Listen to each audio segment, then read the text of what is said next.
matapos mahulihan ng illegal na drogas sa Maynila. Ang detalye mula kay Onan Bola. Arestado ang tatlong lalaki para silang mahuli at bigyan ng droga sa Maynila. Kinilala ang mga suspect sa alias na Justin, 42 anyos, Eduardo, 64 anyos, at Juan, 44 anyos. Natakipatatlo sa Solano Street, malapit ng Anta ng Amber Street sa Barangay 654 sa Intramuros. Nakakuha ng mga suspect ng mga roboron ng pulis na nagsasagawa ng illegal na transaksyon. Nakuha mula sa mga suspect ang nasa dalawang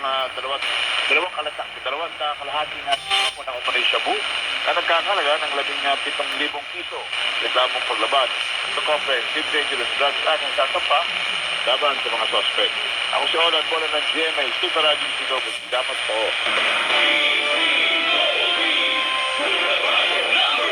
Harap at balik.